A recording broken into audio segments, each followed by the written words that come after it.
In previous discussions about Catholic morality, the first focus and attention was on fundamental principles, and after that some specific applications. Once before, we turned our attention to one particular aspect of the life-death ethic, one that applied a great deal basically to questions of health, both in its positive understanding and in its negative understanding, the underpinning, if you will, of the basic principle on ordinary and extraordinary means to preserve and protect our life and our health. In spelling that out, we did come across one of the basic, fundamental, if not the most basic, and the most fundamental understanding of the right to life. I'd like to return to that because in our society and in our church, there is some discussion today. Sometimes it's posed in terms of, are there exceptions to that basic principle? Or is there a so-called more consistent way of spelling this out? Or whether or not in a particular perspective there is a so-called seamless garment that would embrace many more issues. When I was trying to explain, I don't believe in novel terms, but when I was trying to explain the basic right to life in its negative acceptation, that would be the negative part, the negative moral absolute of the Fifth Commandment, we put down as a rule no direct lethal attack on any innocent or helpless life. No direct. Therefore, we're not really talking about indeliberate actions, mistakes, miscalculations or something, but something that is deliberate and directly caused. No deliberate, direct attack on any innocent human life. Innocent human life. That word innocent,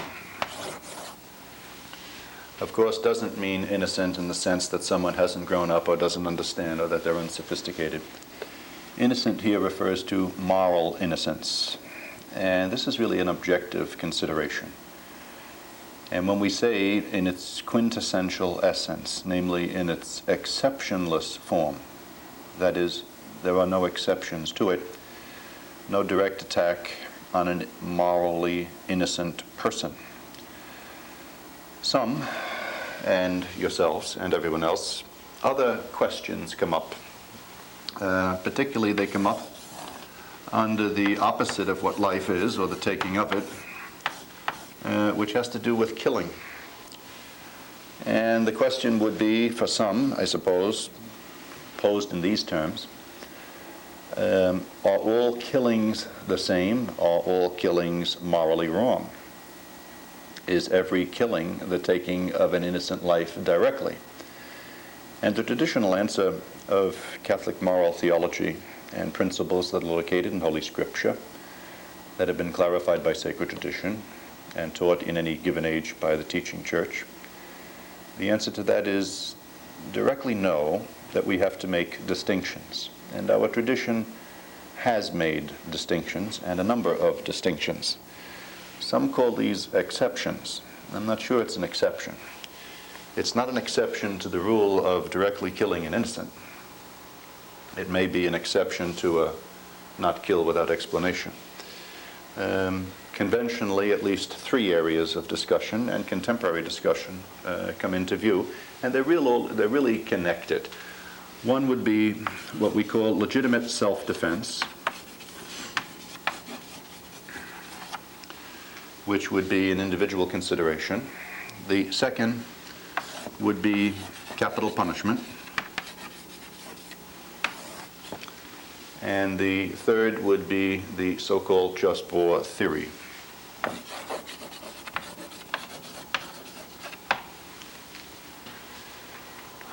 All of these are connected in the sense that if there is such a thing as legitimate self-defense, then we could ask the next question, is there such a thing as legitimate societal self-defense? And then even on the national or the international level, is there not such a thing as legitimate national defense? And traditionally, we say, yes, there is.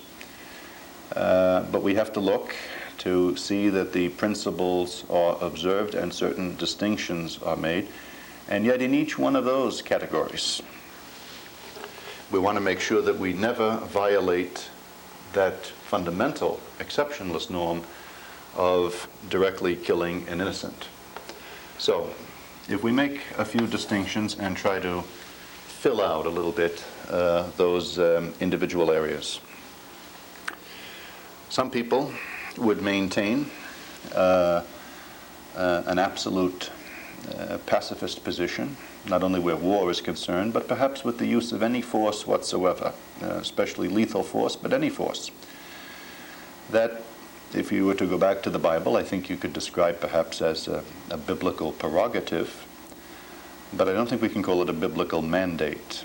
Jesus, in his own teaching, in the 5th chapter of St. Matthew, in the flushing out of the Sermon on the Mount, speaks about not returning an eye for an eye and a tooth for a tooth, or hating our enemy, but turning the other cheek. And an individual is free to do that. We're not free to do it for other individuals, but an individual is free to do that. And if someone were to carry that then to the societal level, basically they have probably opted out of the discussion. But an individual is always free. Someone like Dorothy Day did not believe or accept the use of force under any kind. She didn't think there should be armies. She didn't think there should be police forces. There shouldn't be any use of force at all. Hers is a consistent position from that point of view. It is a prerogative, if you will, that finds some standing in the Bible, but it is certainly not a biblical imperative, because if we read the same Bible, we also have to pay attention to the virtue of justice. And one of the functions of the virtue of justice is to protect the innocent. That's not an option. That's an obligation. We have obligations, unless someone were to think that Catholicism perhaps were a mere sect, and that the members of the Catholic Church really could not participate in public life, and that we should really just remove ourselves to a mountain and make no contribution to what they think is kind of a thoroughly corrupt society, they'd be just opting out of the question. But if we're going to stay in the question, and we are going to be responsible citizens, we will also have to bring into part of the question the function and the nature of justice. Justice as a virtue, we say, is a moral virtue, that we render every man his due, that we render to each one what is due to that person. And therefore, to a moral innocent, what is due to a moral innocent is the protection of their right to life, their innocent right to life. They should be protected from unjust aggression. That's not an option. That's an obligation. Obviously, those who hold public office, when they take an oath of office, policemen and soldiers, when they take or swear to the Constitution to uphold the public order, to provide for domestic tranquility, to provide for the common defense, they're not opting there. Well, they are opting in a sense, but they're positing an obligation that they will contribute to justice in that particular fashion. So if we go back, where the notion of individual self-defense is concerned, is there a way to explain the notion of self-defense in a form or a fashion that is consistent with the right to life and in fact a contribution to the right to life? Well, let's see if we can't define some of our terms and see if we can make a consistent contribution to that, which I believe Catholic moral theology has. When we talk about self-defense, normally the coextensive term would be the presence of what they call an unjust aggressor. An unjust aggressor is just what it says. It means someone is placing or performing an aggression which is unjust. It is the unjust violation of a morally innocent person's rights to life or health or their legitimate property or values commensurate perhaps with life. So when we're talking about legitimate self-defense, the other form of the equation, and sometimes, not sometimes, always, when we're talking about an equation, we have to look at both sides of the equation. Someone can get into moral simplicities by talking a great deal about only one part of the equation, but that doesn't solve the problem. It's like trying to solve a dilemma by simply denying that there's another portion to the dilemma.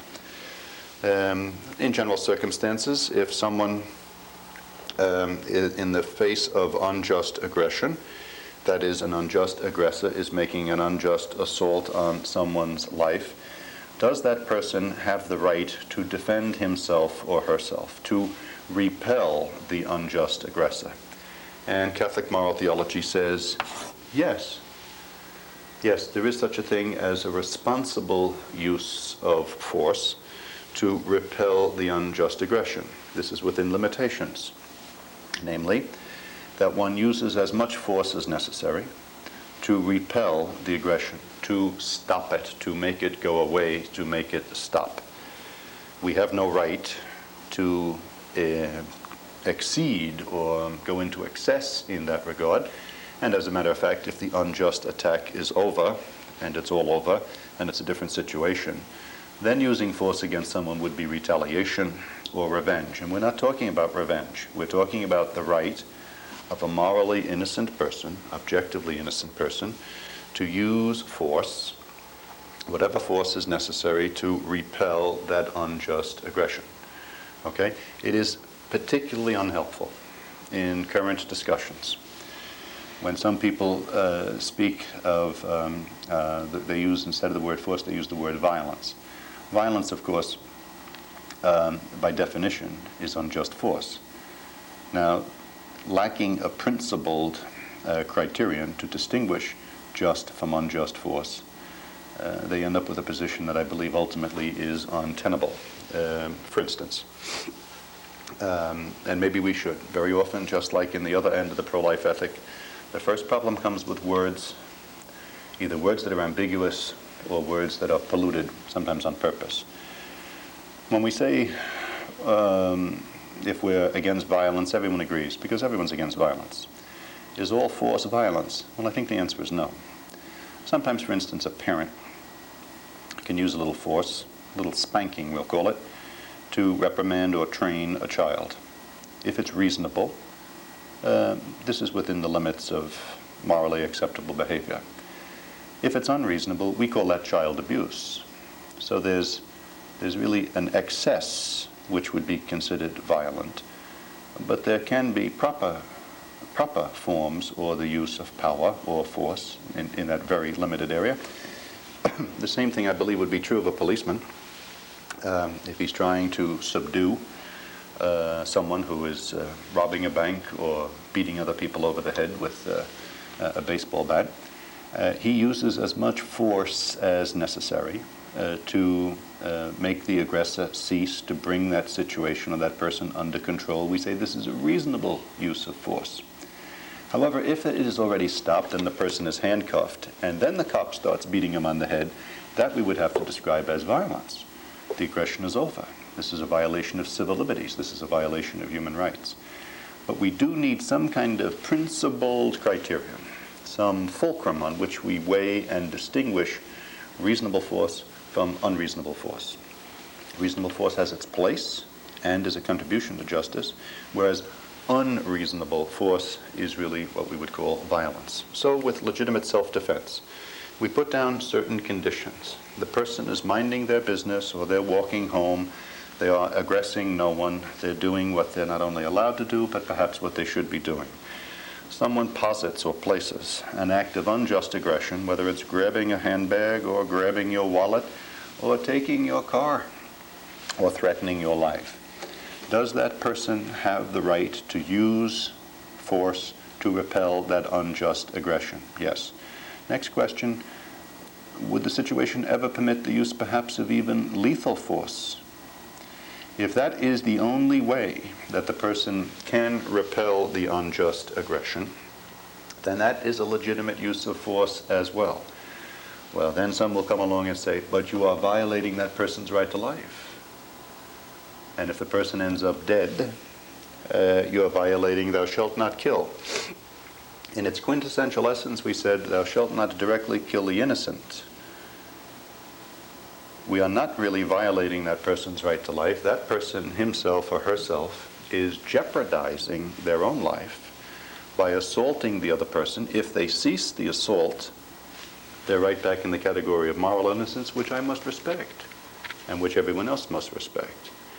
But if, in fact, we do repel an unjust aggressor, that's not a form of killing or unjust killing. In fact, it is a contribution to the common good. It is a contribution to the virtue of justice. It always favors and fosters justice when we uphold the rights of moral innocence against unjust aggression. So that legitimate self-defense, as far as I know, in every civil code and in every moral code, is accepted as reasonable, provided certain perimeters are observed. Namely, that we use only as much force as necessary to repel the unjust aggression, that it does not spill over or carry on into a form of retaliation or revenge. If it's just repelling an unjust aggression, then in fact it's a contribution to justice, and we call that individual self-defense. Well-founded in civil codes, well-founded in any moral code that I know of. Could an individual could an individual decide, for his or her own reasons, that their individual witness to what they read in the Holy Scriptures is, in this particular case, I will turn the other cheek and I will offer my life and offer no resistance? You can find a ground for that, if you will, as a biblical prerogative, But no one is forced to do that. Obviously, those who take an oath to uphold the common good and provide for common defense, police and soldiers, they're not free to do that. If that's what they think about life, then they should find a different occupation. Okay? But legitimate self-defense, even the use of force, reasonable force, even the use of lethal force, does not involve the direct killing of an innocent. And if it was a big charade, and really was a tricky way of trying to kill an innocent person, then of course that fundamental norm would be violated. Individual self-defense. What about what some would call societal self-defense, namely the existence, where it does exist, of so-called capital punishment? It is obvious that the vast majority of theologians, at least in the Western world, do not write favorably of this subject. And if we are to take seriously the teachings and the amount of speeches and allocutions of the present Holy Father and his immediate successors, if I were to say the pontifical handwriting is on the wall, the pontifical handwriting was on the wall. More and more, this particular aspect of moral theology in some cases becomes harder and harder to justify. However, if the question is, does Catholic teaching as such forbid or command this, the answer is no to both. Catholic moral theology does not forbid capital punishment, nor does it command capital punishment. In fact, the teaching of the Church is basically that it concedes this right to the state, but it often circumscribes it and surrounds it and cautions to use it less and less. And in more modern circumstances, the cautions are more and more frequent. But even so, in the present state of circumstances, it too does not violate the fundamental core of the negative part of the Fifth Commandment, because it too does not involve the direct killing of an innocent. What do we mean? Well, say there was a capital crime committed, and say there was a fair trial, and say it was in a state or a jurisdiction where after a fair trial there is even a subsequent jury judgment on the appropriate punishment, and in some jurisdiction that punishment, say for killing a person, would be capital punishment. If all of those ifs are in place, And legally and factually, sometimes it takes a lot of effort to see whether those ifs are in place. But if those things are in place, do we not therefore have a killing if someone is executed? We certainly do have a killing. Well, killings result in death. They certainly do. Well, the commandment says, thou shalt not kill, and this is a killing. The commandment says, thou shalt not kill, and this is a killing. But is this killing a moral murder? And the answer is no, because this is not the killing directly of an innocent.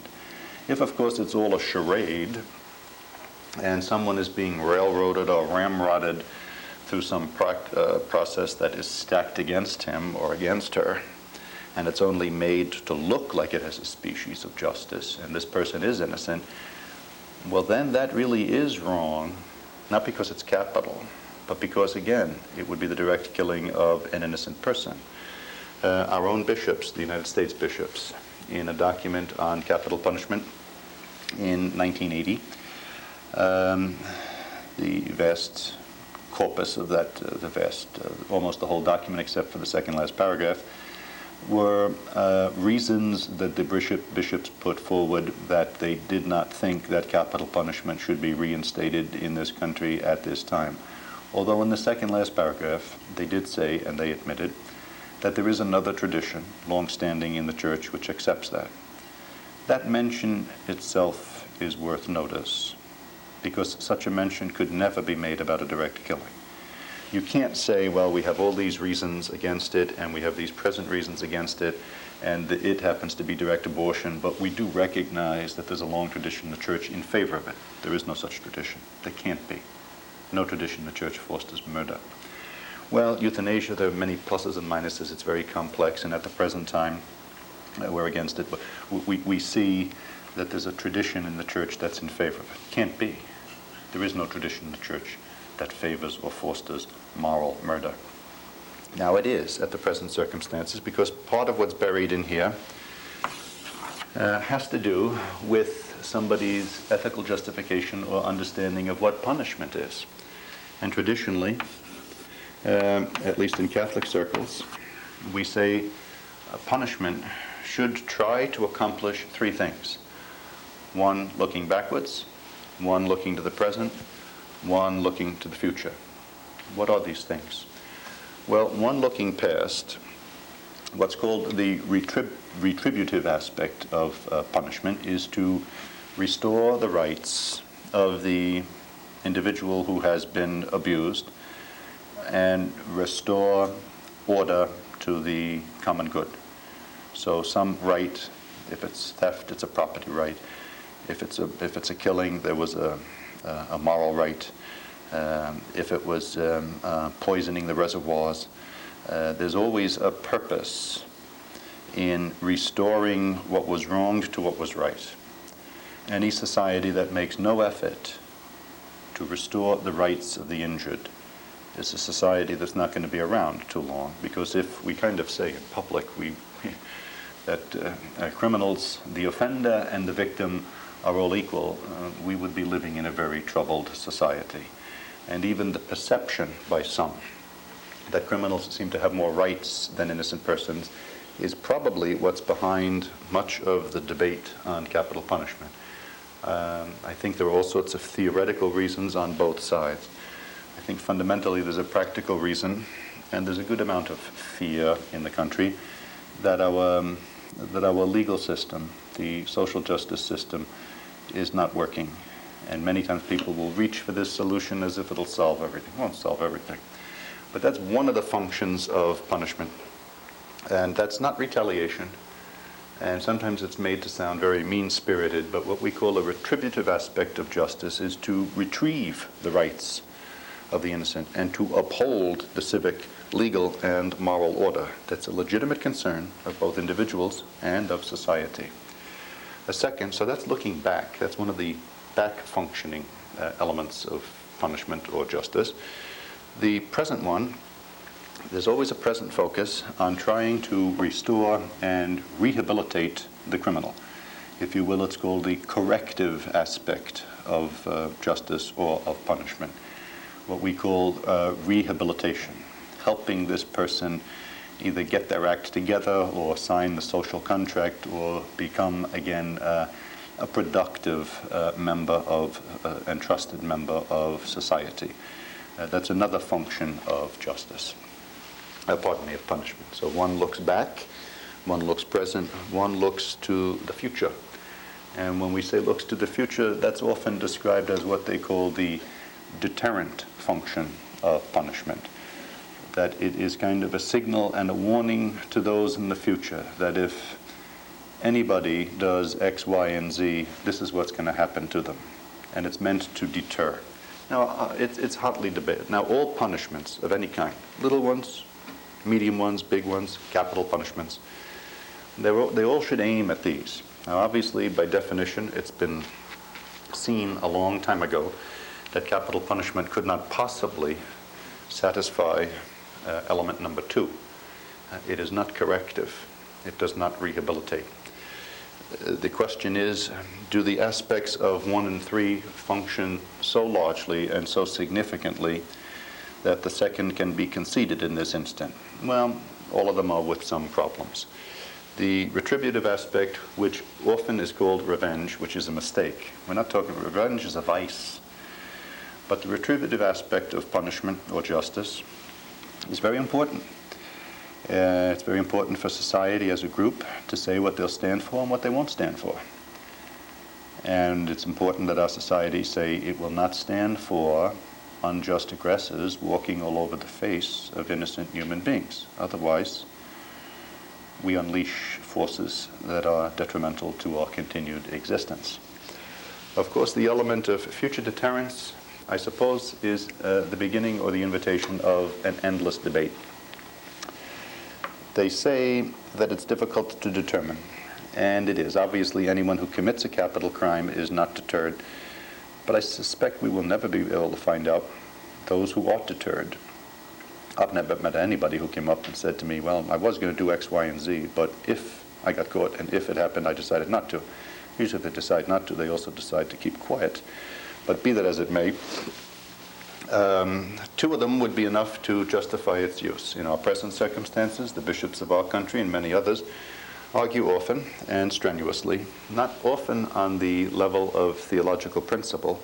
They do not say, because they cannot say, that capital punishment is somehow an intrinsic, flat-out denial of thou shalt not kill the innocent or the helpless, because it's not.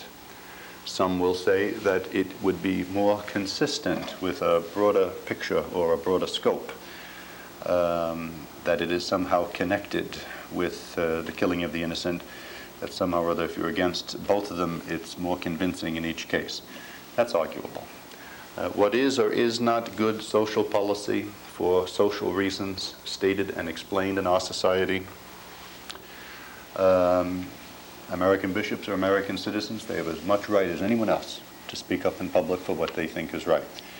But so does any other convinced Catholic. If it were all turning on a theological principle with which none of us Catholics could disagree, that we really wouldn't have anything to argue about. But it's not in that area. It's in an area on which reasonable people can and do disagree. And in fact, the next to last paragraph of the bishop's own formal statement on the matter back in 1980 says just that. But importantly, at least I don't think I've ever come across anyone who insists that capital punishment is somehow the direct killing of the innocent. It's not. So, individual self-defense, if you will, societal self-defense, if capital punishment can be perceived that way, and still a wider extension of the same form or line of reasoning is the so-called just war theory. The so-called just war theory is something that has a long tradition in Catholic thinking, and it is a rather nuanced position. It's a position between what I believe are 2 extremes. It is in between an extreme form of pacifism, which would not only be against violence, and I believe everyone's against violence, because by definition violence is unreasonable force. It's not only between the rejection by absolute pacifists of any form of violence, but any form of force, on the one hand, and those who say, well, all's fair in love and war, and therefore everything is fair in war. No, not everything is fair in war. Unfair things remain unfair, and even in a war, the direct killing of an innocent person would be wrong. So, in Catholic tradition, going back at least to St. Augustine, in continuity with what is found in the New Testament, they started to put into concrete form some amount of conditions, so-called conditions of so-called just war theory. Something doesn't become a just war just because someone comes along and says that's what it is, a just war. Catholic thinking has always held the position that there are certain conditions which really must be fulfilled, namely that the theoretical consideration actually obtain in concrete fact. So that when we're talking in the first level, if you will, about individual self-defense, and then very often statewide or collective self-defense, if you will, national self-defense or something involving national sovereignty, traditionally we put down certain conditions. One of them is that if the war in question has to be declared by lawful authority, not by private persons. If some little person is waging his own little war in society, he may well be at war with society. We will never call that a just war. We'll call him a bandit or something of that nature, which would accurately describe this person's problem. But so in our own American system, the Congress of the United States, together with the President of the United States, there's an established formula and certain conditions to be fulfilled for us to be, say, officially at war with some other sovereign power. No one Congress person does that. No mayor does that. In our system, it's the Congress that does that. So it would have to be declared by legitimate authority, not by private persons carrying out or working out their own little private agendas.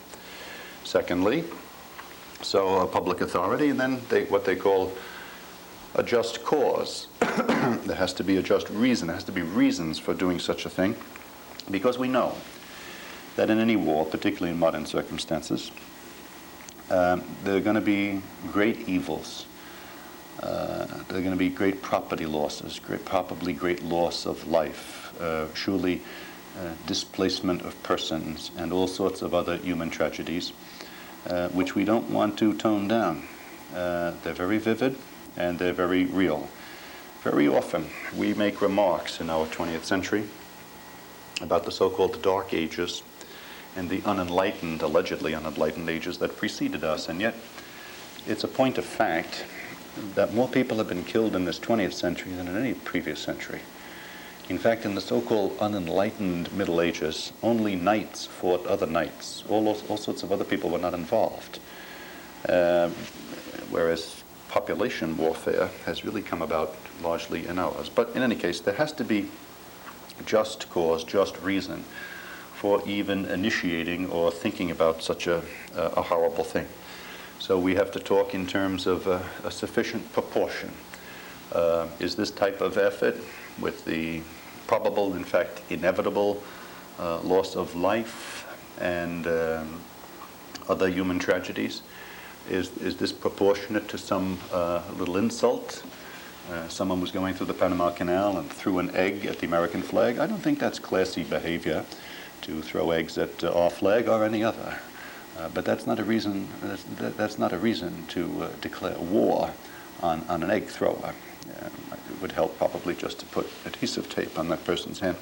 It also obviously has to be a last resort, and that's quite serious. Not a first resort. We don't think first with a gun. After peaceful means have been exhausted, after negotiation can accomplish or cannot assuage an unjust situation.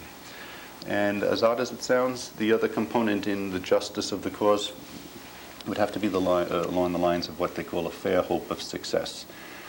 Success being maybe not an absolute success, but at least the alleviation of a problem or an injustice bring about a situation that's not worse than the starting point. No one should take upon himself or herself the responsibility of bringing more and greater harm in some hopeless or futile purpose, where the resulting evil is twice as bad as what we started with. That means at times maybe we have to suffer certain things until something can be done about it. But calling a child's crusade or some kind of charge of the Light Brigade, that was magnificent horseback riding in the charge of the Light Brigade, but it was hardly an army. So lawful authority has to call this. There really has to be a just cause, fulfilling the proportion and the last resort and fair hope of success. And there has to be a right intention. Basically, if there has been the reason of injustice, the intention has to be somewhat like in retributive justice, to restore the rights of people, to repel an unjust aggression. A wrong intention would be, I'm kind of macho and I want to prove to everybody in the Western Hemisphere how macho we are. That's not a right intention. That's a pathological problem. And things of even a more superficial nature are just not the answer. And even if those conditions are fulfilled, namely it was called by lawful authority, that the basic cause is a just cause, and that it has a proper or a right intention, even if all of those are in place, it still requires of conscientious people that right means be used in the securing of that good purpose. It simply is not correct to say, as some do, that all is fair in love and war. We know that's not true about love. We better make it clear it's not true about war. It doesn't mean all the rules are off. The commandments of God are not suspended. And therefore, the quintessential essence of the fifth commandment, not killing an innocent person, that is not suspended by any so-called rules of war. In fact, if a soldier walks up to a 3-year-old child and shoots the child, that soldier's not a soldier, that soldier's a murderer, directly taking the life of an innocent person. If in blowing up a munitions factory, which is being used to kill our people, if that incidentally causes some other connected loss of life, that may be inevitable, and at least it's not direct. But the direct killing of innocents, or non-combatants as we call them, and this would preclude the use of so-called obliteration weapons, because they make no distinction. If someone just presses a button and blows up a whole city, well, you blow up orphanages, you blow up hospitals. Hospitals are not at war with anybody, nor are orphanages, or neither are baby clinics. So we have to make some distinctions. Lawful authority, just cause, right intention, and the right means. Father John Courtney Murray, writing in the nuclear age, as the Second Vatican Council was held in the nuclear age, added as well something that Pius XII made obvious, which should have been obvious before, at least in our age. All wars of aggression, be they just or unjust, are excluded. The only type of so-called just war we can talk of today is what we call a just war of defense. There are other means available to take care of certain lesser grievances. It has to be a just war of defense. It can't be a just war of aggression where we just want to expand our borders or triple our gross national product or solve unemployment problems or economic things or what have you. It has to be a just war of defense. And a defensive war to repress injustice is morally admissible, both in principle and in fact. It's important, I suppose, in that category as well, to make sure that we are clear on what it is that we mean by the word peace. Very important. Actually, I like and subscribe to a definition of peace that Pope John the 23rd put in his encyclical Pacem in Terris in paragraph 167, where he wrote, "Peace would be meaningless so long as it is not based on order, emanating from truth, established according to norms of justice, sustained and filled by charity, and finally carried out under the auspices of liberty." a lot of components in that understanding. Peace based on order, from truth, according to the norms of justice, fulfilled by charity under the auspices of liberty. Why say that? I say that, and I was reminded of that one in particular, actually because of an op-ed that appeared one day in, of all places, the New York Times. On the 25th of April in 1983, Archbishop, now Cardinal Obando Bravo from Managua, Nicaragua, wrote an op-editorial just on that subject, just quoting that one citation from Pope John the 23rd. Why? To avoid certain simplicities that have not been helpful. What kind of simplicities? St. Augustine, for instance, spoke of peace as the tranquility of order. The tranquility of order, or a certain order of tranquility. He, along with John the 23rd, are basically saying the same thing. Peace is not just the absence of war. Not just the absence of war. Every totalitarian regime we can think of that represses human rights might end up with what could be superficially called a peaceful solution, where there's not much noise and there's very quiet. But when we're talking about peace, we always have to be talking about extensive human freedom and a political order that respects human rights. Mere silence or the absence of war is not an example of peace. And any government that destroys the order of justice or subordinates all individual rights to some ruling elite or to the Central Committee, in effect, they've kind of, if not in fact, at least in word, declared war on their own people. I'll give an example. In December of 1981, martial law was declared in Poland, which was not lifted until the following December of 1982. Now, from one point of view, you could say that this imposition of martial law ended up with a certain tranquility. The streets were quiet, the prisons were quiet, everything was kind of quiet. But would anybody serious, would any Christian really call that peace? This is not the order of tranquility. There's no order. Time magazine summed it up neatly about what they did to solidarity. They decapitated the leadership, they atomized the groups of people, and they demoralized the whole country. Some prisons are quiet, but that type of silence is a phony shell. That's not really what we mean by peace. So that longer definition of John the 23rd is something I think we should try to respect, because elements of truth and of justice and of liberty and even charity are components of a real understanding of peace. It's not simply the absence of war.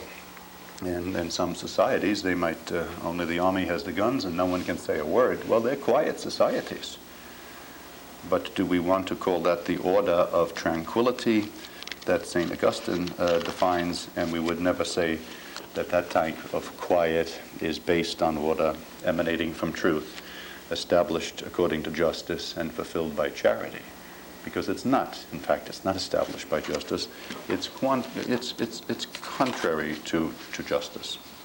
So, again, with the terminology, but besides that, we come back to the point which gets us back to the question of the right to life. It's obvious that if, now sometimes it's a big if, and you have to look at all the circumstances, but if the conditions of the so-called just war are fulfilled, there will be killing.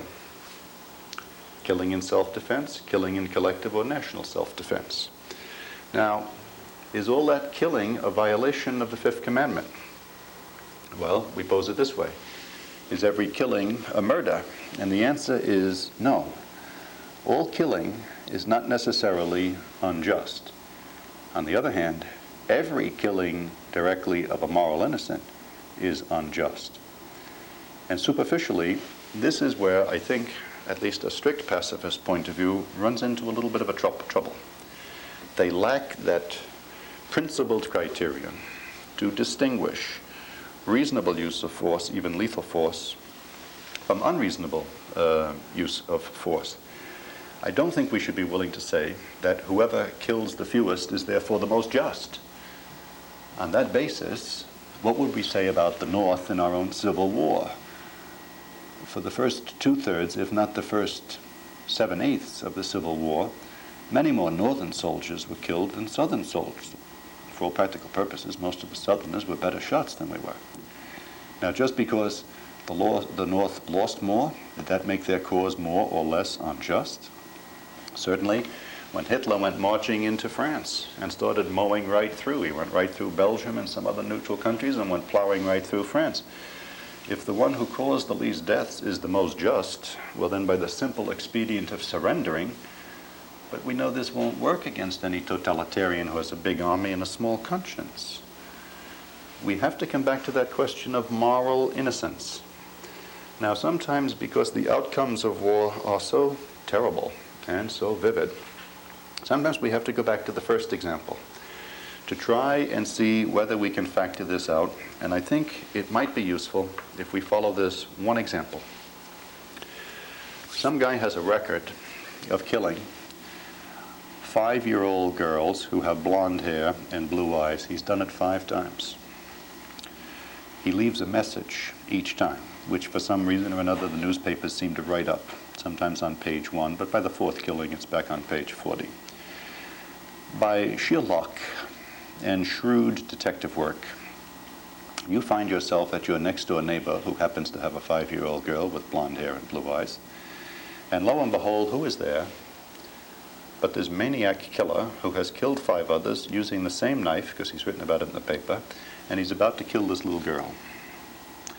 Now say you're standing there and you have a gun and you know how to use it. If you don't know how to use it, you might end up killing the little girl or someone else. That's not the question. Now, does someone have the moral right to use lethal force to repel that unjust aggressor against that little girl? And Catholic tradition says, yes. We have the right to use as much force as necessary to repel unjust aggression, and if that is the only way that little girl's life can be saved, you have a right to do so. In fact, St. Thomas Aquinas, in the Secunda Secundae, question 188, Article 3, says that if you can do something about it and you fail to, he calls that a morally vicious failure. So we're not talking about someone who can't use a firearm, but if you could save that little girl, because St. Thomas says, by repelling that unjust aggressor, you are in fact performing an act of justice and contributing to the common good, because you are in fact defending the rights of an innocent person. No civil code in the whole world would call that an unjust killing, nor could it possibly say it's a moral murder. No moral code in the whole world would forbid that, nor could it call it a moral murder. The simple expedient of that person ceasing to aggress the innocent youngster will save that person's life.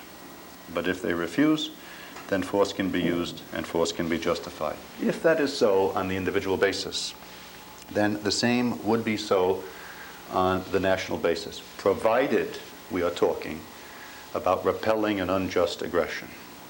That armed force and collective armed forces, land, sea, and air, can be used, providing certain distinctions are made, to repel an unjust aggressor, and in fact the acts of justice, provided they don't directly kill the innocent, are really a contribution to justice. There were discussions revolving or circling around the different formulations of the different drafts of the Bishop's Peace Pastoral some 2 years ago, which unfortunately I think gave the impression that the men and women in our armed services were somehow less than moral, that they may have been engaged in an occupation that was tainted or morally stained. The bishops never said that. Some of the things they said may have led some people to such conclusions, but that's really an unfortunate and I believe a serious misstatement of the question. If in fact they are defending the peace, protecting the peace, and providing it, and not peace in a superficial sense, but a peace that's based on justice, that upholds an order of human rights, extensive human freedom, fulfilled even by charity and liberty. If they are doing that, and it would appear they are in the present circumstances, as far as I know we are not presently at war with anyone, then we're really talking about a contribution to justice. We're not talking about anything that's morally tainted or morally perverted or morally wrong. However, if in a set of circumstances someone in a uniform did directly kill an innocent person to no purpose, that came up in the Vietnam situation. There was a certain Lieutenant Kelly who apparently lost his marbles in one situation and shot some innocent persons who were not directly connected in a very problematic situation. And as we understand it, even our military tribunal held him accountable for such behavior, and he was properly punished. So we have to make distinctions even within that area and what is or is not a contribution. But I believe all of these things are connected. There's a problem. To say that they're all the same is simply not true. To say there is a connection is superficially true. What is the connection? The one underlying connective that never changes in any of this discussion is no direct lethal assault on any innocent. And if self-defense was used as a charade to kill an innocent, that would be murder. We presume it's not. If capital punishment were used as a charade to somehow railroad or kill an innocent, that would be moral murder. But we presume that they're not morally innocent. And if self-defense, if so-called just war were just a rather nationally elaborately arranged charade to kill innocent persons, that would be moral murder. But morally, they're not the same. The wrongness of killing is not merely dying. The wrongness of killing is the injustice of violating an innocent's right to life. We are sad at a car accident, and if it takes someone's life, we might call it vehicular homicide, but unless it was planned, we would not call it moral murder. We do make distinctions, and we have to make distinctions. Now, is there a superficial connection? Well, there's a superficial connection in the sense that all of these have something to do with life. And therefore, some would argue that if you're against these, that somehow or other you're pro-life. Pro-life is a funny word. It is neither canonical or is it really properly theological. But there's also a way in which the word can be so extended and so proliferated that it touches everything. Not only the defense of the innocent, or the trial or the guilt of the non-innocent, or war or peace. It could get into pure food and drug administration. It could get into the rights of striped bass in the Hudson River, and no striped bass in his right mind belongs in the Hudson River. It could get into the pure water and everything else. Well, you can make it broad enough that it'll cover everything in a sense. But the quintessential part of what we call the life-death ethic really has to do with those examples that are, in their negative definition, direct violations. Whether that is directly killing an innocent unborn, indirect abortion, or a newborn, what we call infanticide, or a long-born, which we call direct euthanasia, because in every instance, that's a moral murder. Now, other things that are connected, you get into an argument, is it the same principle? I don't really believe it's the same principle, unless that basic negative principle is violated. The other part of it is really kind of what we would call a policy discussion. Some people are of the persuasion that if the basic right to life movement, often called the pro-life movement, were to enormously expand its net or its garment, that this would get many more people on their side. That's a political judgment. In my humble opinion, that judgment has not worked insofar as it's been tried, and maybe it hasn't been tried, in the sense that since 1972, we have had 17 million legal abortions that we know of in this country, and I believe to this date we've had 62 capital punishments. That's about 1 to 2,700. If for every one abortion, or if for every anti-capital punishment editorial we read in some papers, all of a sudden we had 2,700 anti-abortion editorials, then I'd be persuaded that this way of thinking was really taking hold, but I don't think it is. Sometimes when you use umbrella terms, we want to make sure that everyone under that umbrella is holding the same ethic. How far you want to extend it may be a personal choice and a personal option. The one thing we can't expend, and the one thing we can't surrogate out to others, is we can't give an inch on the direct killing of an innocent. We can't give it away because it's not ours to give. What we've been given there, we have been given by God. The direct killing of an innocent unborn through direct abortion, the direct killing of an innocent newborn through infanticide, the direct killing of an innocent of a longborn through euthanasia, that's a moral murder. In whatever circumstances it takes place. That cannot be negotiated by linkage, by networking, by broadening our perspective. It's not ours to give away. That's the fundamental thing. And that's the way we have to protect the right to life in a basic sense. Sometimes, by expending too far, at least for the sake of saying, well, more people will listen to us, more will come to our side, provided we spread the net or the garment out much more widely. I don't know that that's so.